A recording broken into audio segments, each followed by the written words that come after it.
Hello बच्चों, मेरा नाम है पवन देव खंडूड़ी और आप देख रहे हैं अपना यूट्यूब चैनल केमिस्ट्री आपकी। तो बेटा आज हम स्टार्ट करने जा रहे हैं क्लास 10th के बायोलॉजी का जो पहला चैप्टर है that is a life process. यानी कि अगर इस चैप्टर के हम बात करें तो ये चैप्टर बहुत इंपॉर्टेंट है बेटा अपने आप में। ये बायोलॉजी का जो है सबसे बड़ा चैप्टर भी है। क्लास 10th में एनसीईआरटी में देखा जाए तो बायोलॉजी में सबसे बड़ा चैप्टर भी है, पर जितना बड़ा चैप्टर है उतना ये अपने आप में बहुत इंपॉर्टेंट है। किस तरह से इंपॉर्टेंट है? अगर पेपर के पॉइंट ऑफ व्यू से देखें, यानी कि अगर हम बोर्ड के पॉइंट ऑफ व्यू से देखें तो बहुत ज्यादा इंपॉर्टेंस ये अपने आप में रखता है, क्योंकि मैक्सिमम क्वेश्चंस यहां से बोर्ड में आते हैं। ठीक है ना? क्योंकि यहां पर अगर हम देखें, यहां पर बहुत छोटी छोटी चीजें हैं जो पूछी जाती है ना। यहां पर 1 नंबर के क्वेश्चंस भी बहुत सारे बनते हैं, यहां पर 2 नंबर के, 3 नंबर के और 5 नंबर के क्वेश्चंस भी बहुत सारे बनते हैं। तो ये अपने आप में अच्छा वेटेज रखता है। अगर हम इस चैप्टर का वेटेज देखें तो ये 6 से 7 नंबर का वेटेज अपने आप में रखता है। दूसरी तरफ अगर हम देखें कॉम्पिटिटिव एग्जाम में, तो कॉम्पिटिटिव एग्जाम में भी ये अपने आप में बहुत इंपॉर्टेंट है, क्योंकि इसमें जो है सारा का सारा लाइफ के बारे में है। लाइफ किन किन चीजों पे डिपेंड है उसके बारे में है, तो उसी को हम डिस्कस करेंगे, है ना। यानी कि लाइफ प्रोसेस। तो लाइफ प्रोसेस क्या होता है बेटा? यानी कि वो सारी की सारी प्रोसेस जिन पे लाइफ डिपेंड है उन्हीं को क्या कहते हैं? लाइफ प्रोसेस कहते हैं, है ना। यानी कि वो सारी की सारी प्रक्रियाएं जिन पे जीवन क्या है? डिपेंड है, जिन पे जीवन निर्भर है, उन्हीं सारी प्रक्रियाओं को क्या कहते हैं? Life process. तो चैप्टर स्टार्ट करने से पहले हम ये डिसाइड कर लेते हैं कि भाई कैसे हम बताएं कि कोई चीज जो है लिविंग है, कोई चीज डेड है। तो ये सबसे पहला टॉपिक हमारे यहां से उठ के आता है ना, कि हम टॉपिक आ रहा है बेटा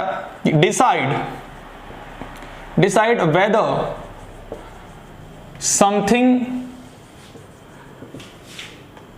इज अलाइव और डेड। कि किस तरह से हम बोलें कि कोई चीज अलाइव है या फिर डेड है। अलाइव का मतलब होता है जीवित, ठीक है ना, और डेड का मतलब होता है मरा हुआ। कि किस तरह से हम डिसाइड करें कि कोई चीज जीवित है या फिर कोई चीज जो है डेड है। तो इस बात को समझ लेते हैं। तो हम यहां पर समझ रहे हैं बेटा कि किस तरह से हम बोल रहे हैं कि कोई चीज क्या है? अलाइव है या फिर कोई चीज जो है डेड है ना। इसको हम बात कर रहे हैं कि कोई चीज अलाइव है, कोई चीज डेड है। किस बात से निर्भर होती है बात? ठीक है, किस चीज से यह है कंफर्म होती है कि हम किसको जो है डेड कहें, किसको जो है अलाइव कहें, है ना। तो यहां पर जो है हम बोल रहे हैं बेटा कि अलाइव का मतलब जो है यहां पर हमें देखने को मिलता है some kind of movement. Some kind of movement जहां पर देखने को मिलता है दैट इज अलाइव, है ना। वो क्या होगा? अलाइव होगा, यानी कि वो जीवित होगा, जिसमें कुछ तरीके का हमें मूवमेंट देखने को मिलता है, कुछ लोकोमोशन देखने को मिलता है, कुछ मोशन देखने को मिलता है, उसी को हम बोलते हैं अलाइव। और डेड क्या होता है? जिसमें कोई भी मूवमेंट देखने को नहीं मिलता। इसका मतलब कि यहां पर किसी भी तरीके से जो है लोकोमोशंस नहीं होगा, कोई मोशन नहीं होगा, कोई हिलना डुलना यहां पर नहीं होगा, तो उस चीज को हम बोलेंगे कि वो डेड है, उस पे जीवन नहीं है। ठीक है ना। हम बोल रहे हैं अलाइव का मतलब है सम काइंड ऑफ मूवमेंट और डेड का मतलब है कि कोई मूवमेंट नहीं होता। तो सम काइंड ऑफ मूवमेंट की अगर हम बात करें तो इस मूवमेंट, ये मूवमेंट जो है 2 तरीके से यहां पर हो सकता है बेटा। यानी कि किस तरह से हम 2 तरीके से बोल रहे हैं? हो सकता है ये मूवमेंट विजिबल मूवमेंट हो, विजिबल मूवमेंट। विजिबल मूवमेंट का मतलब तो तुम सब जानते ही होंगे कि यानी कि जो हमें दिखाई दे रहा है उसी को कहेंगे बेटा विजिबल मूवमेंट, और जो हमें नहीं दिखता तो उसको बोलते हैं इनविजिबल मूवमेंट। यानी कि 2 टाइप का मूवमेंट यहां पर देखने को मिलता है, विजिबल मूवमेंट और इनविजिबल मूवमेंट।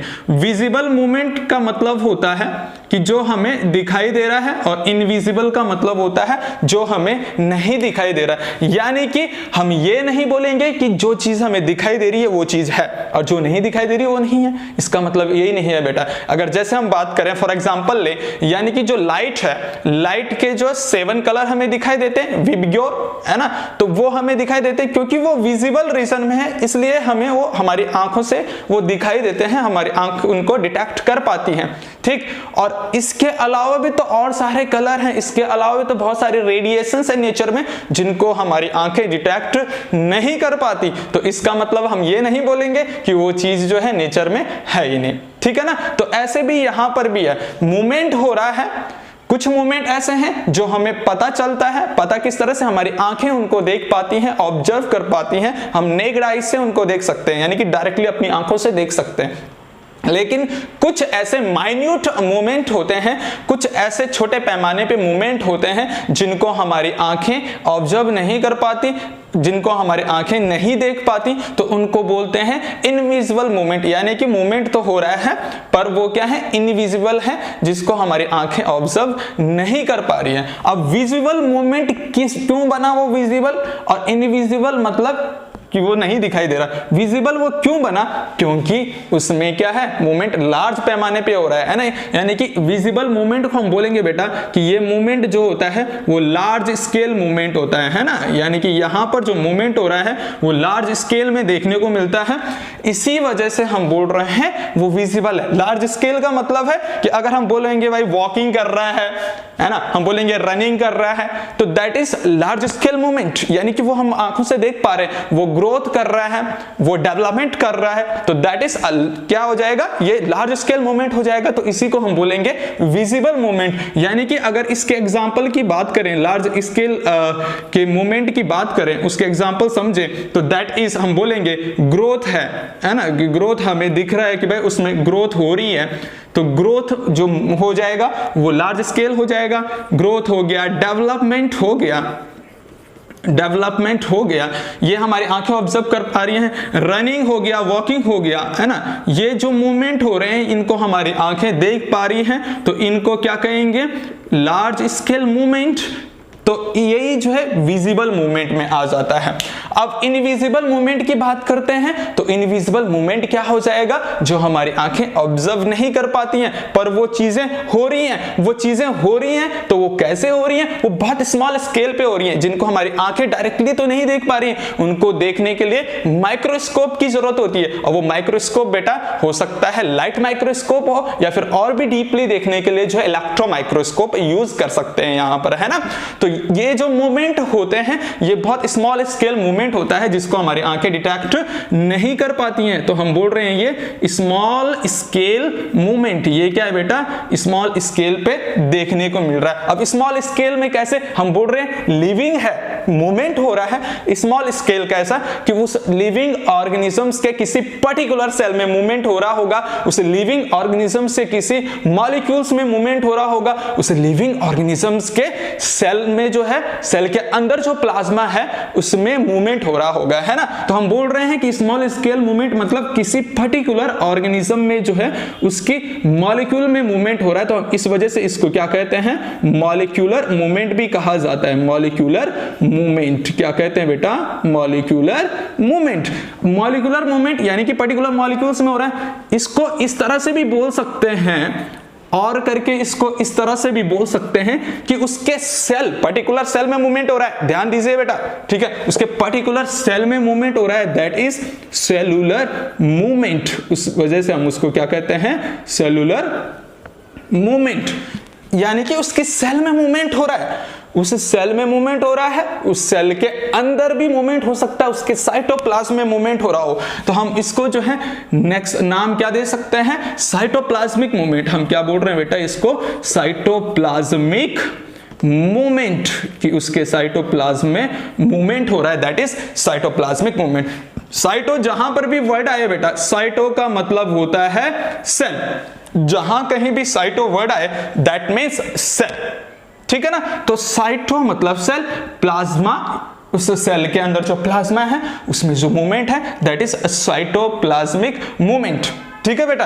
ये बहुत इंपॉर्टेंट है, आगे समझ में बेटा। नोट्स भी जो है अपनी कॉपी पे बनाते रहना, अपनी नोटबुक में जो है नोट्स साथ साथ बनाते रहना, क्योंकि नोट्स बहुत इंपॉर्टेंट है, क्योंकि इन्हीं नोट्स से तुम्हारा जो है बोर्ड एग्जाम में क्या होना है, नैया पार होनी है बेटा, ठीक है। 95 क्रॉस करना है इन्हीं नोट्स से, और इन्हीं से तुम्हारा क्या होगा, उद्धार होगा। मीन्स टू से दैट कि इन्हीं से तुम्हारे जो है कॉम्पिटिटिव एग्जाम वाले क्वेश्चंस भी लगेंगे, ठीक है ना। तो ये हमारे पास हो गया कि हमने बोला alive means some kind of movement, ठीक है, उसमें कुछ मूवमेंट होता है, हो सकता है विजिबल हो, इनविजिबल हो, ठीक है, पर डेड क्या होगा, उसमें कोई भी मूवमेंट देखने को नहीं मिलता।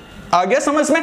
आगे बढ़ते हैं बेटा। इस चीज का जो है एक एक्सेप्शनल हमारे पास निकल के आता है, इसका एक एक्सेप्शनल निकल के आता है, तो वो है वायरस। बहुत इंपॉर्टेंट है वायरस, ठीक है ना। तो वायरस, इस चीज का हम क्या बोल रहे हैं, ये क्या है, एक्सेप्शनल है। एक्सेप्शनल इसलिए कह रहे हैं क्योंकि जो वायरस है बेटा, उसको दो कैटेगरीज में हम कैटेगराइज करते हैं कि वायरस जो है उसको हम अलाइव भी बोलते हैं और उसको हम डेड भी बोलते हैं। हम जो है वायरस को कंसीडर करते हैं एज अलाइव और एज डेड, यानी कि हम वायरस को दोनों ही चीजें कंसीडर कर रहे हैं, अलाइव और डेड। अब तुम बोलोगे ऐसे कैसे सर, क्या बोल रहे हैं कि जो है वायरस को अलाइव भी कह रहे हैं और डेड भी कह रहे हैं। हाँ बेटा, ये बात बिल्कुल सच है कि वायरस अलाइव भी होता है और डेड भी होता है, पर इसके दोनों ही केस अलग अलग है। अलाइव हम उसे कब कहेंगे, जब वो किसी लिविंग टिश्यू के कांटेक्ट में आएगा, किसी लिविंग सेल के कांटेक्ट में आएगा, किसी लिविंग बॉडी के कांटेक्ट में आएगा, तब हम उसको अलाइव कहेंगे, तब हम बोलेंगे वो वायरस जिंदा है ना। हम बोलेंगे जब वो जो है इनसाइड द लिविंग सेल है, इनसाइड हम यहां पर लिख देते हैं इनसाइड लिविंग सेल, यानी कि इनसाइड लिविंग सेल हम उसको क्या कह रहे हैं, अलाइव, और आउटसाइड लिविंग सेल उसे क्या कह रहे हैं, यानी कि डेड हम कब कहेंगे, outside living cell, outside living cell, यानी कि लिविंग सेल के बाहर, लिविंग बॉडी के बाहर, लिविंग टिश्यू के बाहर वो वायरस क्या है, डेड है, और लिविंग सेल के अंदर, लिविंग बॉडी के अंदर, लिविंग टिश्यू के अंदर वो क्या है, अलाइव है। वो क्यों अलाइव होता है लिविंग बॉडी के अंदर, क्योंकि जैसे ही वो कांटेक्ट में आता है किसी लिविंग टिश्यूज के, तो वो उस सेल के कांटेक्ट में आने के कारण वो अपना जेनेटिक मटेरियल, वो वायरस क्या करता है, अपना genetic material same to same उस सेल के जैसे बना देता है, तब जाके वो सेल की तरह परफॉर्म करने लग जाता है, वो मूवमेंट करने लग जाता है, वो अपने सारे फंक्शन जो है सेल के तरह परफॉर्म करने लग जाता है। इस वजह से हम बोलते हैं कि वायरस जो है अलाइव है, कब, जब वो लिविंग सेल के कांटेक्ट में आ रहा है, और वायरस डेड है कब, जब वो लिविंग सेल के कांटेक्ट में नहीं है। ठीक है, समझ में आया? तो यहां पर अगर वायरस को और भी अच्छे से समझें तो आज जो दौर चल रहा है पूरे वर्ल्ड में देखें तो आज का जो टाइम चल रहा है बेटा वो कोरोना का चल रहा है ना, यानी कोरोना वायरस जो है पूरे की पूरी दुनिया में जो फैल रहा है, ये कोरोना इन्फेक्शन जो है पूरी की पूरी दुनिया में, वर्ल्ड में जो फैल रहा है वो इसी वजह से फैल रहा है क्योंकि इसका ये नेचर है ना।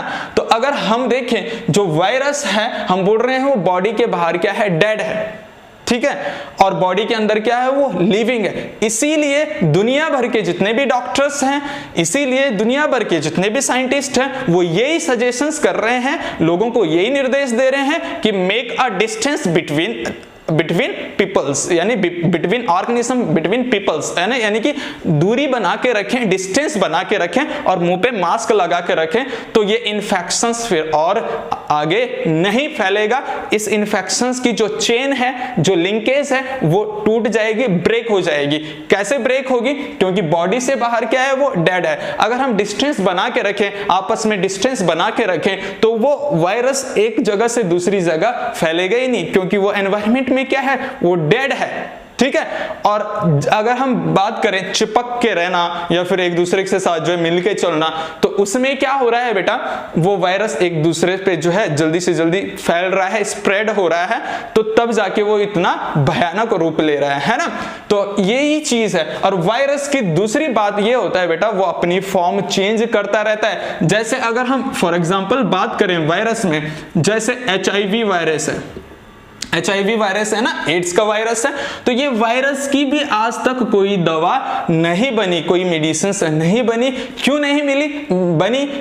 क्योंकि ये क्या करता है, अपनी फॉर्म को कंटिन्यूअसली चेंज करता है, ये किसी एक ही फॉर्म में नहीं रहता। ये जैसे अगर हम एक फॉर्म के लिए एक स्ट्रेन बनाएं तो ये फिर अपनी दूसरी फॉर्म चेंज कर लेगा, यानी कि ये रंग बदलते हैं बेटा। ये वायरस क्या होता है, रंग बदलते हैं, जैसे गिरगिट नहीं बदलता अपना रंग, यानी कि वो जो है अकॉर्डिंग टू यानी एनवायरनमेंट के साथ साथ अपना रंग बदलता है गिरगिट। तो ऐसे ये वायरस भी होता है, ये अपना नेचर बदलता रहता है। अगर हमने इसके किसी चीज इस पर्टिकुलर स्ट्रेन बनाई इसके एक फॉर्म के लिए, तो ये तब तक दूसरी फॉर्म में कन्वर्ट हो जाएगा। तो इस वजह से इसकी कोई पर्टिकुलर दवा नहीं बनती है। जैसे दूसरी बात करते हैं, जो ये कोरोना जो फैल रहा है वो किस वायरस की वजह से फैल रहा है बेटा, कोविड-19। तो यही चीज है, अगर हमें वायरल डिजीज को प्रिवेंट करना है, इसके लिंकेज को तोड़ना, इससे फैलने से रोकना है, तो हमें क्या करना पड़ेगा, सोशल डिस्टेंसिंग मेंटेन करनी पड़ेगी, तभी इस लिंकेज को हम तोड़ सकते हैं। तो ये हमने समझा कि भाई डेड क्या होता है, डेड क्या होता है, अलाइव क्या होता है, यानी सम काइंड ऑफ मूवमेंट्स।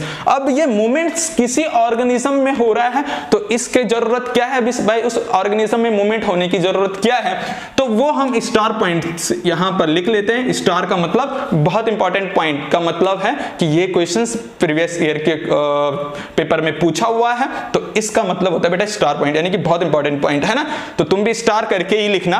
तो अगर मैं बोल रहा हूं कि ये मूवमेंट क्यों हो रहा है किसी ऑर्गेनिज्म में, तो मूवमेंट हो रहा है क्यों, क्योंकि उस जब किसी ऑर्गेनिज्म में मूवमेंट हो रहा है तो वो मूवमेंट नेसेसरी होता है उसके बॉडी स्ट्रक्चर को मेंटेन करने के लिए, उसकी बॉडी स्ट्रक्चर को रिपेयर करने के लिए, है ना। यानी कि कहीं से डैमेज हो गया तो उस बॉडी स्ट्रक्चर को रिपेयर करने के लिए वो मूवमेंट जरूरी है। तो हम बोलेंगे कि movement is necessary, movement is essential, essential बोल दीजिएगा। इसेंशियल का मतलब भी नेसेसरी होता है। Essential to maintain body structures, to maintain structures and repair of body, to maintain body structures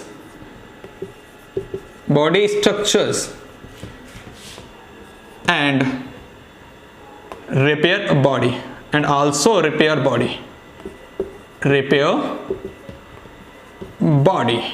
ठीक है। तो ये हमारे पास हो गया। रिपेयर का मतलब कि अगर कहीं से डैमेज हो जाता है, कुछ पोर्शन डैमेज हो जाता है तो फिर वो रिपेयर होता है ना बेटा।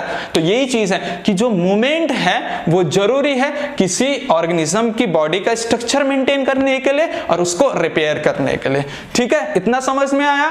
इससे आगे बढ़ने से पहले बेटा इसको छाप लीजिएगा। छापने का मतलब होता है कि अपनी कॉपी में इसे नोट डाउन कर लीजिएगा, बहुत इंपॉर्टेंट है बेटा ये चीज, ठीक है ना। नोट्स वैसे ही बनाते चलना जैसे मैं बना रहा हूं, ठीक है, फिर कहीं भी तुम जो है पीछे नहीं हटोगे, ठीक है बेटा। तो ये समझ में आया।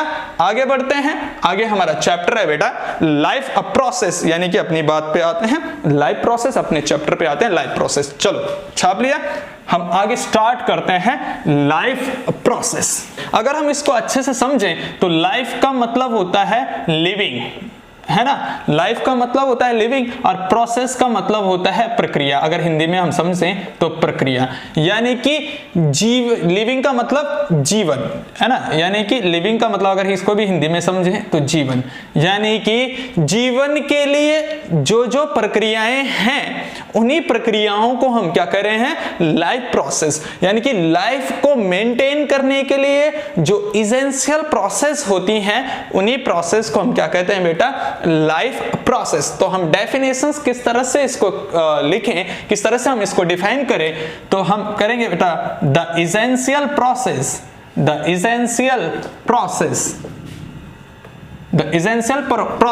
Occurs in living organisms, occurs in living organisms to maintain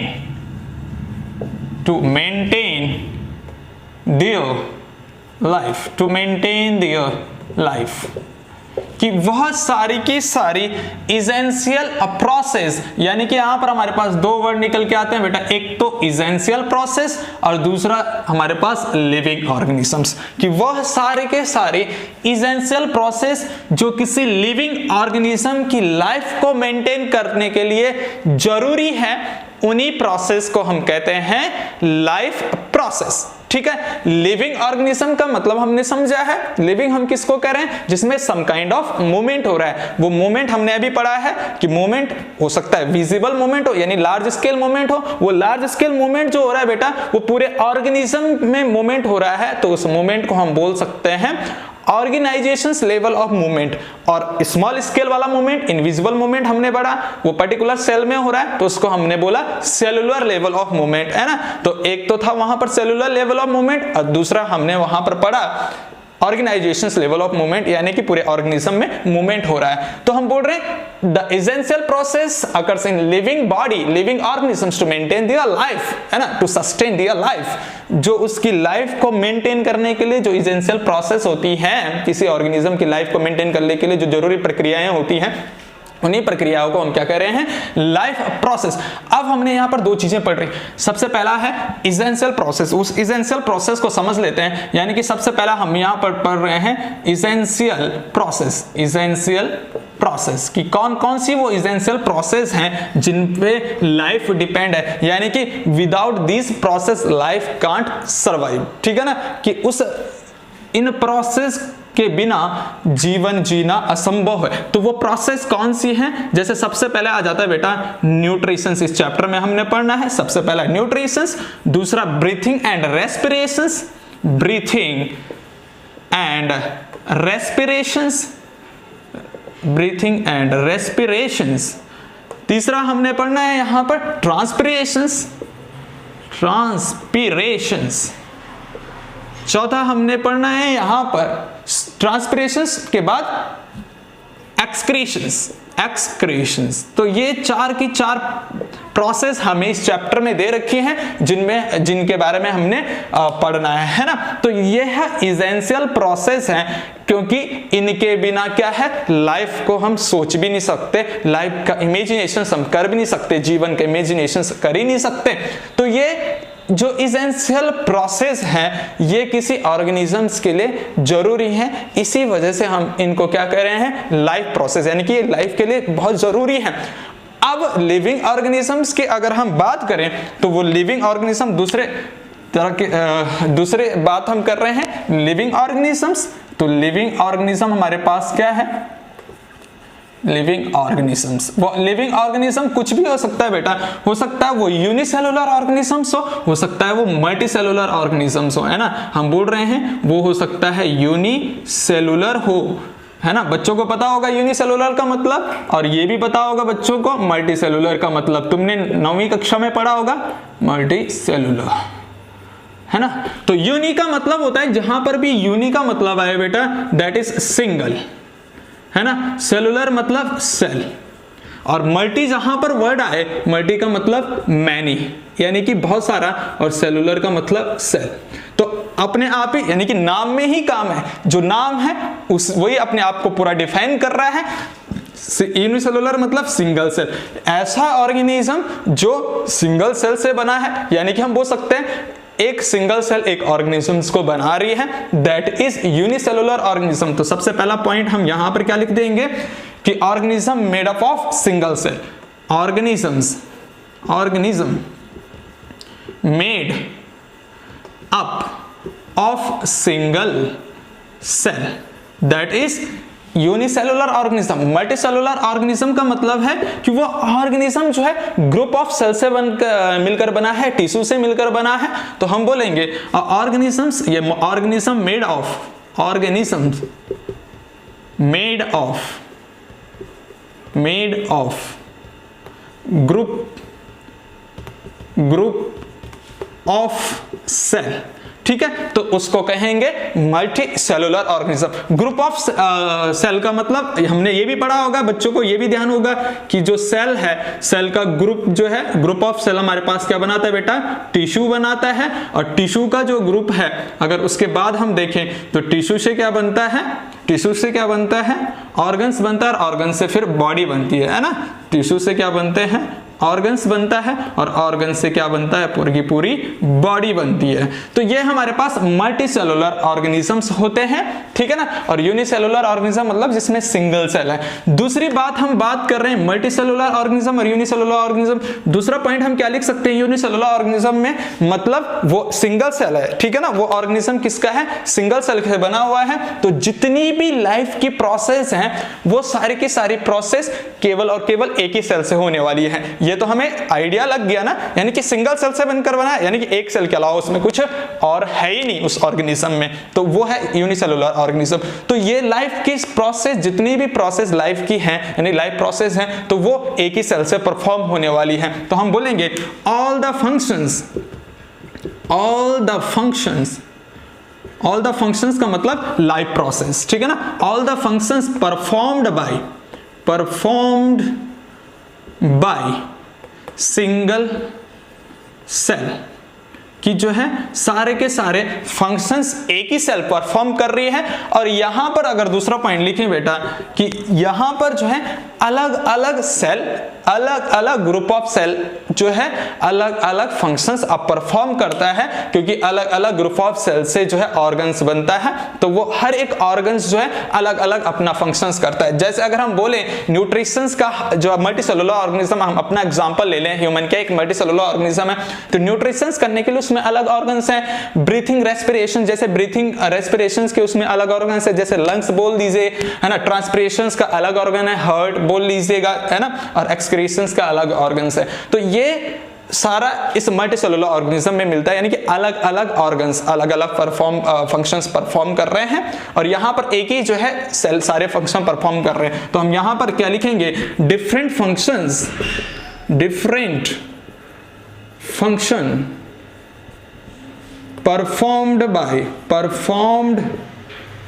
performed by different group of cell लिखना जरूरी है यहां पर, ग्रुप ऑफ सेल, कि यहां पर जो है अलग अलग फंक्शन जो है अलग अलग ग्रुप ऑफ सेल से परफॉर्म्ड हो रहे हैं। और यहां पर एक ही सेल जो है सारे के सारे फंक्शन परफॉर्म कर रहे हैं। किस तरह से वो एक सेल जो है सारे के सारे फंक्शन परफॉर्म कर रहे हैं, हम बोल रहे हैं बेटा यहां पर अगर एग्जांपल की बात करें तो यहां पर एग्जांपल हमारे पास आ जाता है, जैसे अमीबा, बहुत इंपॉर्टेंट, अमीबा यूनिसेलुलर है, पैरामीशियम यूनिसेलुलर है, पैरामीशियम, ठीक है। कुछ बैक्टीरिया यूनिसेलुलर हैं, ठीक है, एक्सेट्रा etc, है ना। तो यहां पर एग्जांपल आ जाता है। इसका एग्जांपल अगर हम बात करें तो इसके एग्जांपल में हमारे पास क्या आ जाएगा, जैसे ह्यूमन बीइंग सबसे important example, humans, plants, other animals, है ना, ये एक्सेट्रा कर लीजिएगा, यहां पर एग्जांपल आ जाते हैं। अब हम बोल रहे हैं कि एक सेल जो है सारे के सारे फंक्शन परफॉर्म कर रही है, वो किस तरह से परफॉर्म कर रही है देखिएगा। जैसे हम बोलेंगे कि एक यूनिसेलुलर ऑर्गेनिज्म है, भाई ये क्या है, कोई एक ही सेल है, ये एक सेल है। तो इस सेल का क्या होगा, यहां पर न्यूक्लियस होगा और इस न्यूक्लियस के बाहर यहां पर क्या होगा, इसका साइटोप्लाज्म होगा। ये एक ही सेल है, यानी कि ये क्या है, यूनिसेलुलर ऑर्गेनिज्म है। हम बात कर रहे हैं ये क्या है, यूनिसेलुलर, ये है यूनिसेलुलर ऑर्गेनिजम्स। तो हम बात कर रहे हैं ये उसका क्या है बेटा, साइटोप्लाज्म। साइटो का मतलब होता है सेल, मैंने बताया था, और प्लाज्मा मतलब उसके अंदर का प्लाज्मा। ये उसका क्या है, न्यूक्लियस, ये क्या है उसका न्यूक्लियस। और ये क्या है उसका GBS का मतलब है बेटा जनरल बॉडी सरफेस। GBS का मतलब है जनरल बॉडी सरफेस, ये उसका जनरल बॉडी सरफेस है।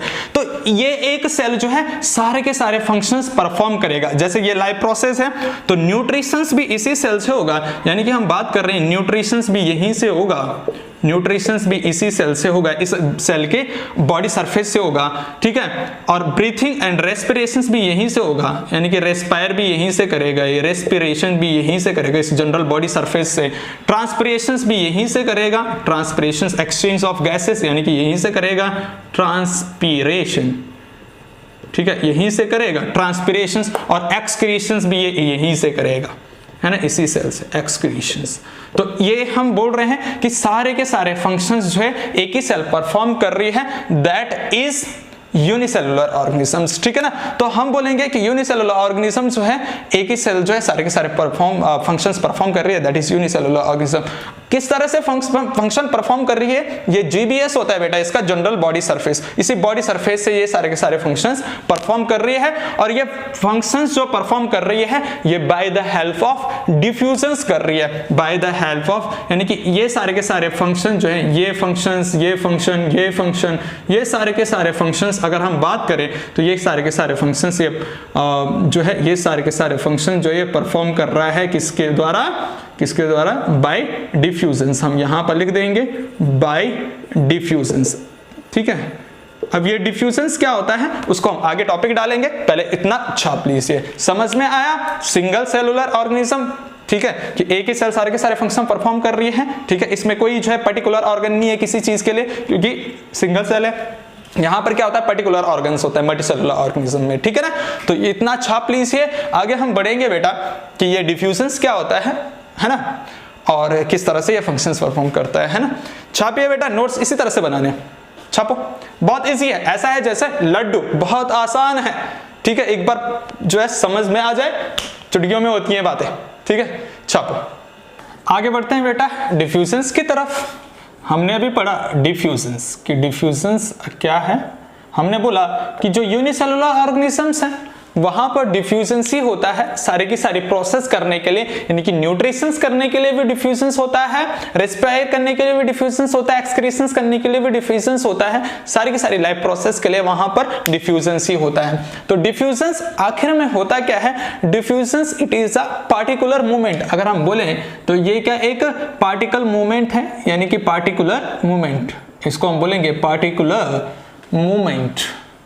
ये क्या है, पार्टिकुलर मूवमेंट। पार्टिकुलर मूवमेंट का मतलब है कि जहां पार्टिकल ज्यादा होगा वहां, जैसे हमने बोला कि यहां पर ये एरिया है इस तरह से, है ना, तो हमने बोला यहां पर पार्टिकल्स ज्यादा हैं, यहां पर पार्टिकल्स ज्यादा हैं, यहां पर पार्टिकल्स की हाई कंसंट्रेशंस हैं, और यहां पर पार्टिकल्स की जो है लो कंसंट्रेशंस है, ठीक।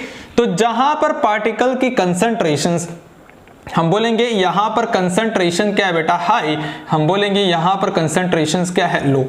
तो यही जो मूवमेंट है, अगर हम बात करें तो जो पार्टिकल्स हैं वो अपनी हाई कंसंट्रेशन से लो कंसंट्रेशन में मूवमेंट करना ही क्या है, डिफ्यूजन्स। इसी प्रोसेस को हम क्या कहते हैं बेटा, डिफ्यूजन्स कहते हैं। यानी कि अगर डिफ्यूजन्स को डिफाइन करें तो किस तरह से डिफ्यूजन्स को डिफाइन करेंगे, हम बोलेंगे it is a particular movement. ये पार्टिकुलर मूवमेंट है, यानी किसी पार्टिकल में मूवमेंट हो रहा है, कहां से कहां, उसके हाई कंसंट्रेशन से लो कंसंट्रेशन की तरफ। हम बोल रहे हैं द पार्टिकुलर मूवमेंट। हम अगर डिफ्यूजन्स को डिफाइन कर रहे हैं, इसकी डेफिनेशंस लिख रहे हैं, तो हम बोलेंगे the particular movement, particular movement, movement occurs from their high concentrations to low concentrations। तो उसी मूवमेंट को हम क्या बोलेंगे, डिफ्यूजन्स बोलेंगे, है ना। तो जैसे हमने बोला था कि वो जो है यूनिसेलुलर ऑर्गेनिजम्स की हमने बात करी थी, यूनिसेलुलर ऑर्गेनिजम्स, ठीक है। और दूसरी हम बात कर रहे हैं multi cellular organisms, cellular organisms. ध्यान से सुनना, ये यूनिसेलुलर ऑर्गेनिज्म से हमने पढ़ा कि अभी जो है यहां पर जो है एक ही सेल है, इस तरह से एक ही सेल है, ये उसका न्यूक्लियस और ये उसका जो है जीबीएस, ठीक है। न्यूक्लियस थोड़ा बड़ा बना देते हैं, ये है जीबीएस, जनरल बॉडी सरफेस, और ये उसका जो है न्यूक्लियस, ये न्यूक्लियस अभी हमने समझा था, और यहां पर हमने इस तरह से बनाया कि ये क्या था, इसका साइटोप्लाज्म, है ना बेटा। ये क्या है, इसका साइटोप्लाज्म, ये इसका साइटोप्लाज्म है। दूसरी तरफ हम देखते हैं multicellular organisms, for example human की बात कर लेते हैं कि भाई ये कोई जो है मल्टीसेलुलर ऑर्गेनिज्म है, यानी कि ह्यूमन बीइंग है, ये हम बात कर रहे हैं, ये ह्यूमन बीइंग है इस तरह से, है ना, ये जो है ह्यूमन बीइंग है इस तरह से। हम जो है थोड़ा डायग्राम भी जो है इतना अच्छा नहीं बन रहा है, कोशिश कर रहे हैं पूरा अच्छा बने इस तरह से, ये है ना। तो ये हम अगर बात करें, ये यूनिसेलुलर ऑर्गेनिजम्स, ये मल्टीसेलुलर ऑर्गेनिज्म हम बोलेंगे। ये क्या है? यूनिसेलुलर ऑर्गेनिजम्स है, और ये क्या है? Multicellular organisms. यूनिसेलुलर मतलब कि सारे के सारे फंक्शंस एक ही सेल से हो रहे हैं। वो फंक्शंस हमने पढ़ा थे अभी, क्या? न्यूट्रिशंस, ठीक है, रेस्पिरेशंस,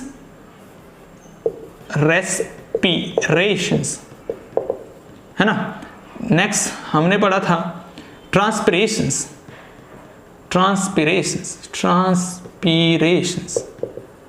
एक्सक्रीशंस, ये चीजें हमने पढ़ी थी। तो हमने बोला कि ये सारी की सारी प्रोसेस किससे हो रही है? यहां पर सिंपल डिफ्यूजन से। ये सारी की सारी प्रोसेस टेक्स बाय डिफ्यूजन्स, थ्रू डिफ्यूजन्स हम ये लिख सकते हैं, थ्रू डिफ्यूजन्स। हमने लिखा था ना अभी कि बाय डिफ्यूजन्स ये सारी की सारी प्रोसेस हो रही है। क्यों यहां पर सारी की सारी प्रोसेस डिफ्यूजन से होती हैं? यूनिसेलुलर ऑर्गेनिज्म जो होता है बेटा, वो एक ही सेल होती है, और उसी सेल से जो है सारे के सारे फंक्शंस यहां पर होते हैं। न्यूट्रिशन, रेस्पिरेशन, ट्रांसपिरेशन, एक्सक्रीशन, यानी सारे के सारे प्रोसेस, जितनी भी लाइफ प्रोसेस हैं, वो एक ही सेल से हो रहे हैं, उस सेल के जीबीएस यानी कि जनरल बॉडी सरफेस से। और किस प्रोसेस से? Through diffusion. डिफ्यूजन हमने समझ लिया। अब यहां पर डिफ्यूजन से सारी की सारी प्रोसेस होती हैं, जबकि यहां पर डिफ्यूजन जो है सारी की सारी प्रोसेस नहीं करता। यहां पर डिफ्यूजन क्यों सारी की सारी प्रोसेस करता है? क्योंकि यहां पर यूनिसेलुलर जो ऑर्गेनिजम्स होता है बेटा, तो यूनिसेलुलर ऑर्गेनिज्म का जो पूरी सेल है वो एनवायरमेंट के कांटेक्ट में होती है, ठीक है ना।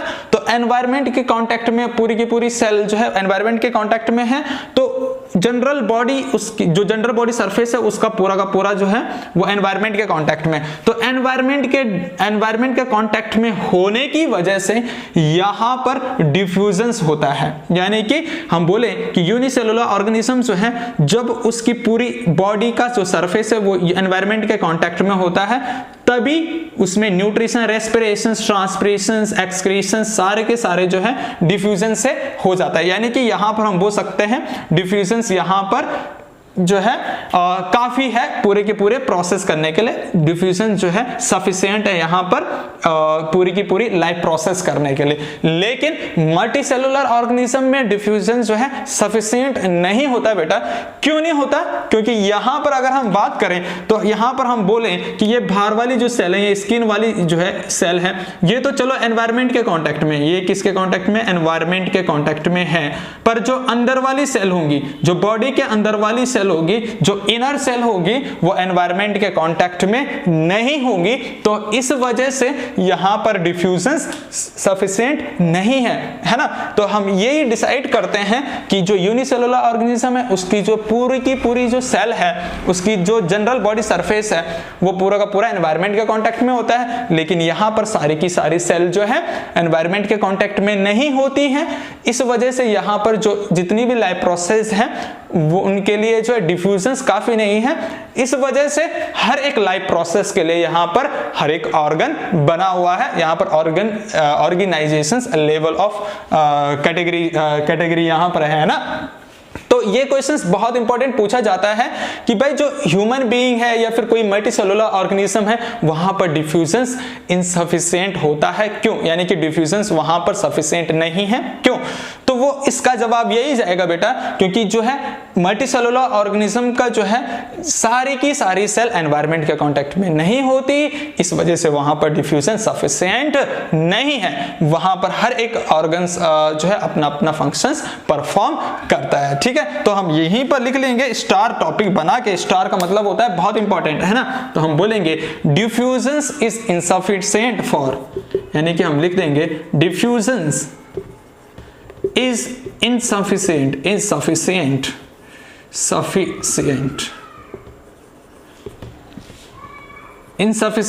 for multicellular organisms because